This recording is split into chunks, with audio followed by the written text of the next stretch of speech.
As you know, the lecture I'm giving today is on the subject of policy tourism and policy borrowing, and this is the ground that I will cover. I'll be looking particularly at policy convergence between the UK and the USA.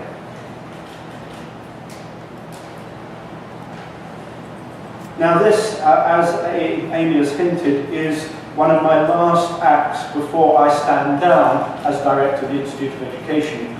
And I'm delighted to be delivering a lecture at Teachers College, Columbia University, because Teachers College was the inspiration for the transformation of the London Day Training College into the University of London's Institute of Education in 1932.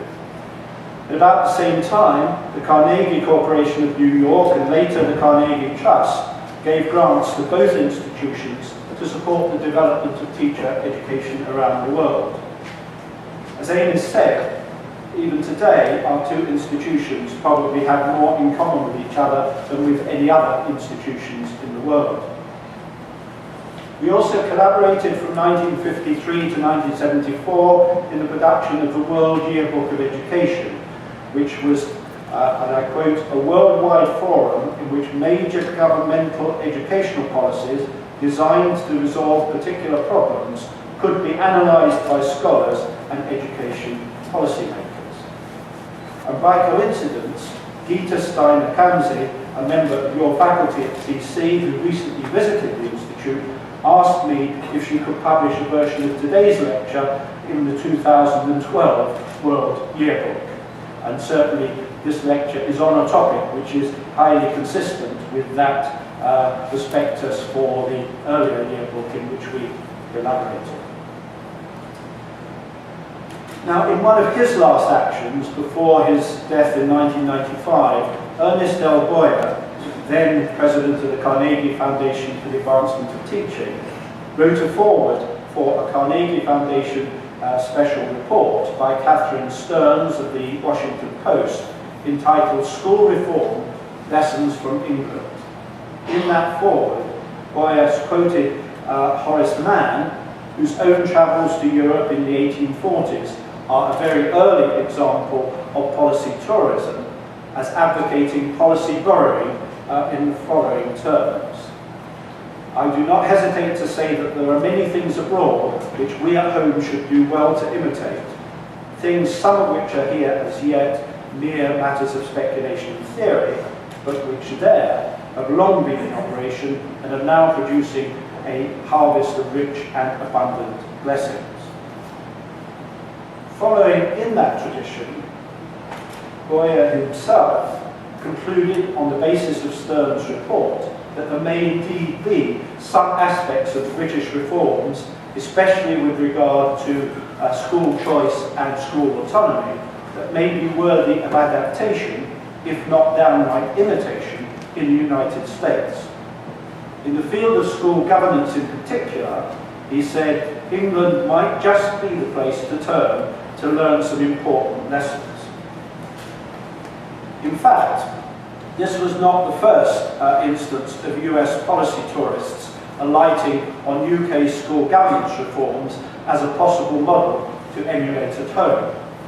In 1991, the Brookings Institution sent John Chubb and Terry Moe to England a couple of years after the publication of Politics, Markets and America's Schools to have a look at school choice and autonomous schools in England.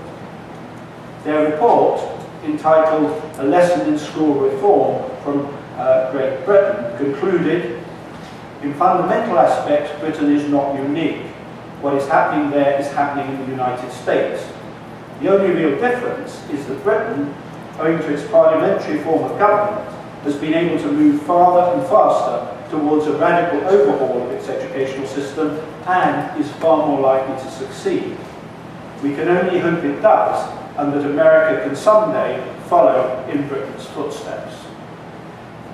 In his introduction to that report, Bruce K. McClary, president of the Brookings Institution, commented that one would think that the British experience would be receiving careful scrutiny by participants in the emerging American debate.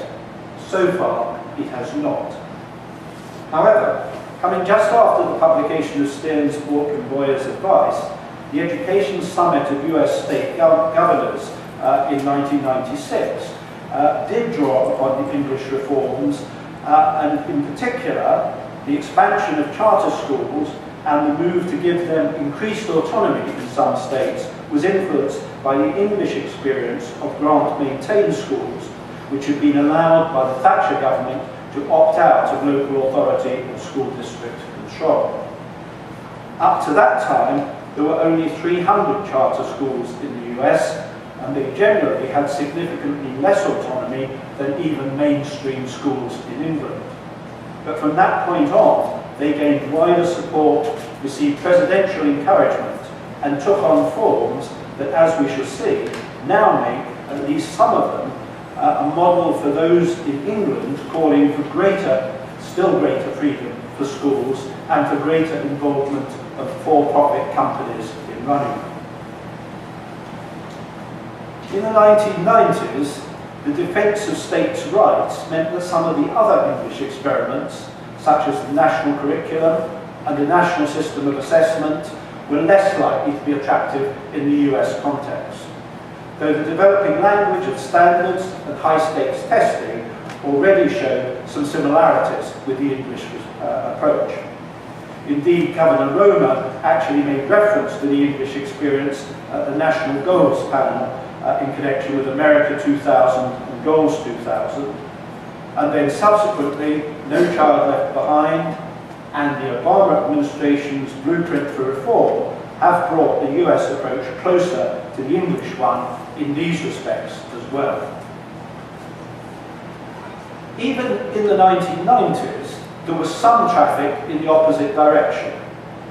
David Green, in Lessons from America, written for the free market think tank, the Institute of Economic Affairs, commended Chubb and Moe for the boldness of their arguments in favour of deregulating educational supply, and cited Minnesota and East Harlem as successful examples of doing so.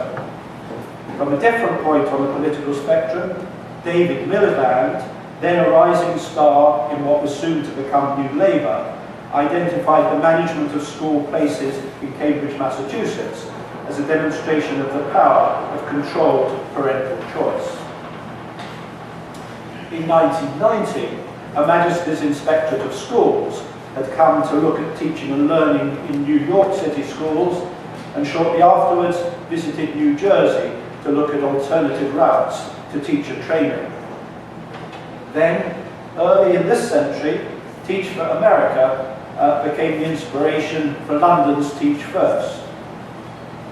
Feingold et al. Identified government ministers, seconded advisors, local government politicians, private sector companies, travelling fellowship programs, and the managers of educational institutions as among the policy tourists implicated in this apparent policy borrowing process.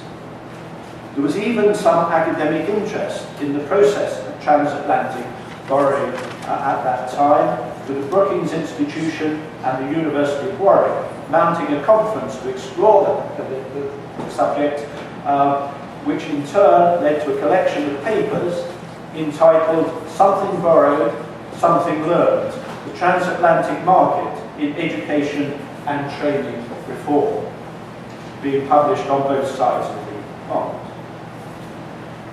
But despite those early examples, I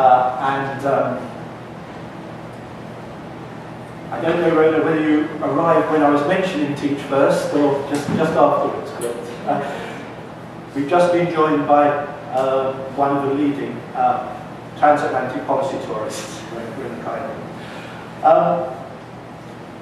Nevertheless, despite these precursors in the 1990s, the English interest in US reforms has recently assumed new proportions.